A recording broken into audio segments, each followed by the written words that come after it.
इस वीडियो में बताई गई सारी जानकारी पब्लिक प्लेटफॉर्म पर उपलब्ध है। इसमें ऐसी कोई जानकारी नहीं दी गई है जिससे हमारे सुरक्षा बलों की गोपनीयता भंग होती है। डिफेंस डिटेक्टिव सेना का सम्मान करता है और उन्हीं जानकारियों के आधार पर काम करता है जो सार्वजनिक रूप से मौजूद हैं। नमस्कार दोस्तों, डिफेंस डिटेक्टिव के एक और नए वीडियो में आप सभी का स्वागत है। मैं हूं आलोक। तो खबर क्या है में आज जो हम बात करने वाले हैं उसमें है कि क्या यूरोप से सारे मुसलमानों को निकाल बाहर किया जाएगा।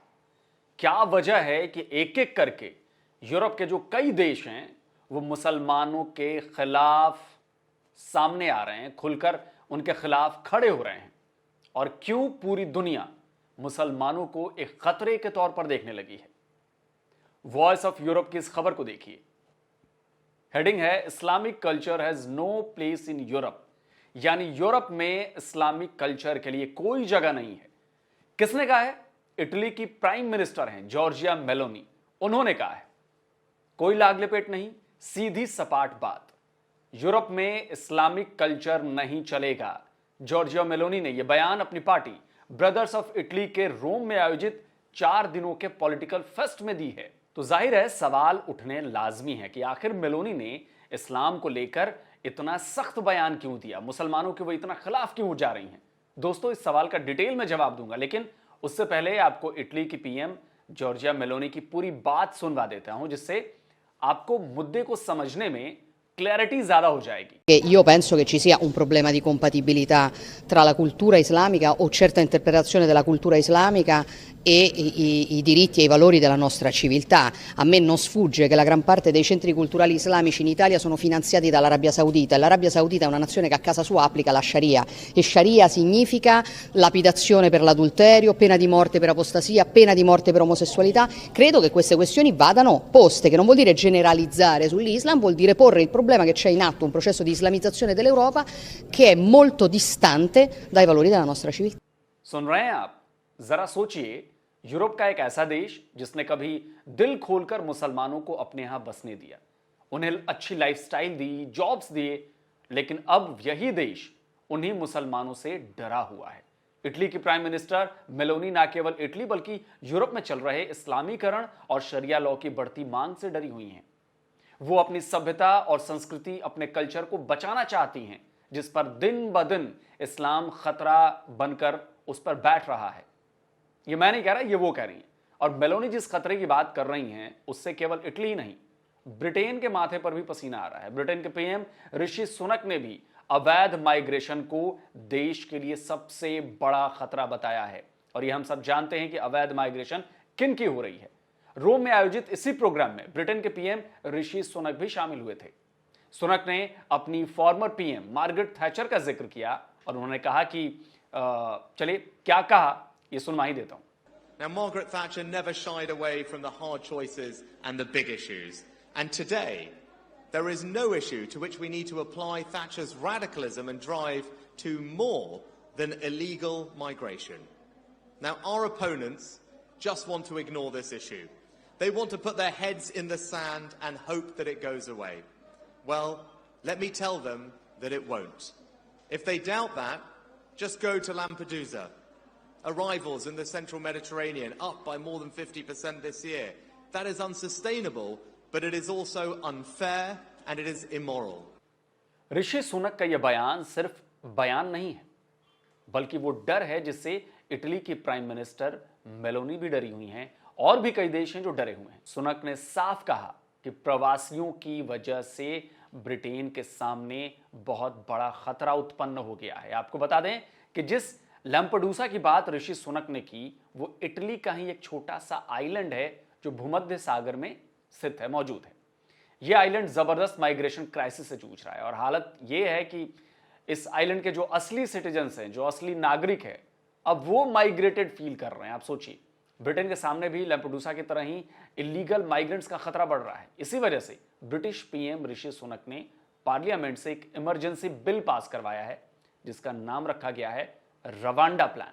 ऋषि सुनक ने जो इमरजेंसी बिल पास कराया है वो ब्रिटेन में बढ़ते अवैध प्रवासियों से निपटने के लिए उठाया गया बड़ा कदम है।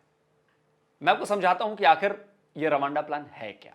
वैसे तो यह बिल अप्रैल 2022 में पहली बार लाया गया था, लेकिन अब इसे संसद से पास करा दिया गया है। इसके मुताबिक 1 जनवरी 2022 के बाद ब्रिटेन आने वाले हर अवैध प्रवासी को साउथ अफ्रीकन कंट्री रवांडा भेजा जाएगा। इन अवैध प्रवासियों को अगर असाइलम चाहिए तो उन्हें रवांडा में ही रहना होगा, ब्रिटेन में नहीं। तो 1 जनवरी 2022 से अब तक करीब 2 साल के बीच ब्रिटेन पहुंचे लाखों अवैध प्रवासियों को रवांडा जाना होगा। इसके लिए ब्रिटेन ने रवांडा की गवर्नमेंट के साथ एक समझौता भी कर लिया है और इसके लिए ब्रिटेन ने रवांडा को $300 मिलियन भी दिए हैं। जरा सोचिए, ब्रिटेन के सामने अवैध प्रवासियों का संकट कितना बड़ा है कि वो अरबों रुपए खर्च कर अपने यहां घुसे अवैध प्रवासियों को रवांडा भेज रहा है। अब आप समझिए कि ब्रिटेन में अवैध प्रवासी संकट क्या है और ये कैसे बढ़ रहा है। ब्रिटिश गवर्नमेंट की वेबसाइट में इस रवांडा प्लान की डिटेल दी गई है। इसमें ब्रिटिश गवर्नमेंट ने बताया है कि साल 2022 में छोटी नावों से 45,700 लोग अवैध रूप से ब्रिटेन पहुंच गए। यह नंबर साल 2021 में 28,500 था, यानी 2022 में 2021 की तुलना में 60% ज्यादा इलीगल माइग्रेंट्स ब्रिटेन पहुंचे हैं। बीबीसी की रिपोर्ट बता रही है कि 2019 से लेकर 2022 के बीच किस तरह ब्रिटेन पहुंचने वाले अवैध प्रवासियों की संख्या तेजी से बढ़ती गई। 2020 में यह नंबर 10,000 के करीब था, 2021 में यह 30,000 के पार पहुंच गया था, 2022 में यह 45,000 के पार हो गया है और 2023 में यह नंबर नवंबर तक ये 30,000 के करीब था। इनमें मुस्लिम देशों से आए सिटीजन्स का नंबर अच्छे खासे हैं। वैसे आपको यह भी बता दें कि ब्रिटेन में वैध रूप से आए मुस्लिम लंबे समय से वहां शरिया लॉ की मांग कर रहे हैं। उन्हें ब्रिटेन में इस्लामिक कानून चाहिए। जर्मनी उन देशों में से एक था जिसने आईसिस के प्रभाव क्षेत्र से भागे सीरियाई मुसलमानों को अपने यहां जगह दी थी, लेकिन बाद में इसका असर बहुत भयानक देखने को मिला। डेमोग्राफिकल चेंज ने जर्मनी का पूरा सिस्टम हिला दिया। नए मुस्लिम ग्रुप्स बनाए गए जिन्होंने अपने अपने इलाकों में खुद ही शरिया कानून का ऐलान कर दिया। इसके साथ ही जर्मन आईसिस के आतंकवादियों का एक गढ़ भी बनने लगा। जर्मनी ने हाल ही में टर्की और दूसरे देशों से आए इमामों की एंट्री रोक दी है। गवर्नमेंट ने तय किया है कि जर्मनी में ही इमामों की ट्रेनिंग देगी और जर्मन भाषा में दी जाएगी। इसके पीछे बढ़ते रेडिकल इस्लामिक कल्चर को रोकने की कोशिश है, यानी कि जर्मनी ने भी अब काम शुरू कर दिया है गट आउट करने का। फ्रांस भी इससे छूता नहीं है। फ्रांस में मुस्लिम आबादी तेजी से बढ़ रही है और लंबे समय से वहां शरिया लॉ की मांग की जा रही है। बढ़ते इस्लामिक खतरे को देखते हुए वहां इसके खिलाफ कई सख्त कानून बनाए गए हैं और ऐसा ही डर इटली की पीएम मेलोनी जॉर्जिया को भी लग रहा है। तभी उन्होंने शरिया लॉ और इस्लामिक खतरे के बारे में बात की। वो भी अवैध प्रवासियों के लिए सख्त कानून बनाने की तैयारी कर रही हैं और बहुत जल्द आपको एक खबर मिलेगी कि इटली से मुस्लिम माइग्रेंट्स को भगाया जा रहा है, लिटरली। रोम में जिस प्रोग्राम में जॉर्जिया मेलोनी और ऋषि सुनक ने इस्लाम और अवैध प्रवासियों का मुद्दा उठाया, उसी प्रोग्राम में एक और शख्स मौजूद था, एलन मस्क, दुनिया के सबसे अमीर बिजनेसमैन एलन मस्क। मस्क ने अवैध प्रवासियों से बढ़ रहे संकट से निपटने के लिए मेक फॉर इटालियंस का सुझाव दिया, यानी उनके मुताबिक इटली को अपनी पॉपुलेशन बढ़ानी होगी। वैसे इस मामले में पोलैंड ने पूरी दुनिया के सामने मिसाल पेश की है। उसकी पॉलिसी कुछ बहुत सख्त रही है शुरू से, और शुरू से ही उसने मुस्लिम रिफ्यूजियों को अपने यहां असाइलम देने से इनकार कर दिया है। अब इसके लिए उसको इस्लामोफोबिक कहा गया, ह्यूमन राइट्स को लेकर कई तरह के सवाल उठाए गए, लेकिन पोलैंड के पॉलिटिशियंस को कोई फर्क नहीं पड़ा। उन्होंने साफ कहा कि नो मुस्लिम्स, किसी भी इलीगल मुस्लिम माइग्रेंट्स को जगह नहीं दी जाएगी। It has nothing to do with religion. It has nothing to do with Islamophobia.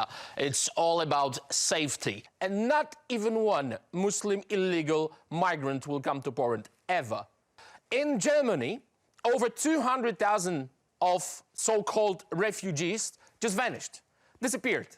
Nobody knows who are they, where are they, and what are they going to do. I'm talking about the terrorist attacks committed by radical Islamists.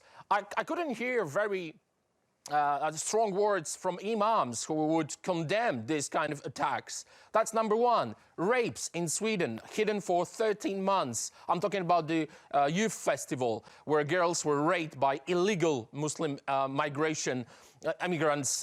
And you're saying it has nothing to do with Muslims, but then you're saying Germany, Muslims are terrorists and Muslims where people are rapists. were raped as well, and that was hidden. Right. I couldn't hear condemnation from the Saudi Arabia or other Sharia law states after many terrorist attacks in Sweden. how many terror attacks were committed by Christians in the name of the religion? How many were them were shouting, Christ is the Lord? Okay. None. Zero. And every single committed by the Muslim is followed by Allah Akbar. Yes, That's the fact. और ये वजह है कि आज Poland में Britain, Germany, Italy और France जैसे ना तो शरणार्थी उनका संकट है, ना ही इस्लामिक चरमपंथ का खतरा है। इन सारी बातों को एक तार में पिरोने का जो मेरा मकसद है, इससे आपको पता चल सके कि भाई घुसपैठिए जो हैं वो किसी भी देश के लिए कितना बड़ा खतरा हैं। और जैसा कि यूरोप में, और मैं पिछले कई लंबे वक्त से, कई महीनों से ये बात कर रहा हूँ कि बहुत जल्दी आपको खबरें मिलने वाली हैं कि यूरोप और दूसरे बड़े देशों से जो है मुसलमानों को भगाया जाएगा। और कई लोग मेरी बातों पर भरोसा नहीं कर रहे थे, लेकिन अब आप लोगों को लगेगा कि भाई भरोसा क्यों करना चाहिए, क्योंकि अब खबरें आनी शुरू हो गई। आप सोचिए कि किसी के घर में आप जाएं, वो घर आपको वेलकम करे, आपको सारी सुविधाएं दे, आपको जॉब दे, आपको खाना दे, आपको पीने दे, रहने की जगह दे, आपको इबादत करने की भी जगह दे, और उसके बाद आप क्या कहें? आप कहें कि जी अब हमारा यहां पर कानून चलेगा, तुम्हारा नहीं चलेगा, अपनी दादागिरी दिखानी शुरू कर दे।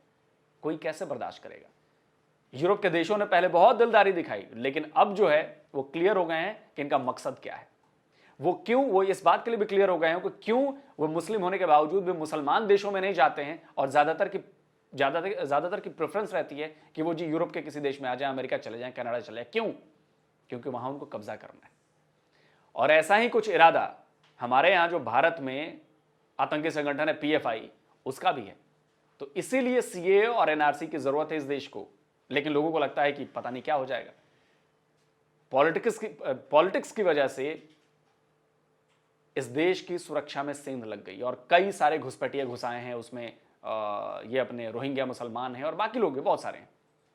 तो हमारी सुरक्षा एजेंसियों के सामने बड़ी चुनौती पेश आ रही है, बहुत बड़ी हो चुकी है। और लगातार आप देख रहे होंगे NIA को बहुत ज्यादा काम करना पड़ रहा है, NIA की छापेमारी, ये वो बहुत कुछ, और लोग पकड़े भी जा रहे हैं। अलकायदा को फायदा हो रहा है, ISIS को फायदा हो रहा है, और सारे इन्हीं रोहिंग्या मुसलमानों और इनकी वजह से हो रहा है। खैर, इससे भी हम निपट लेंगे। भारत इनसे निपटने में बहुत सक्षम है, और आने वाले वक्त में आपको ये मैं गारंटी देता हूं कि भाई दुनिया भर से आप देखिए अब ट्रेंड शुरू हो गया, और कानून बनाकर, कानूनन की ह्यूमन राइट्स वायलेशन का भी केस दर्ज ना हो, कोई जाके UN में भी ना कहे भाई कानून। और ये सारे क्यों हो रहा है?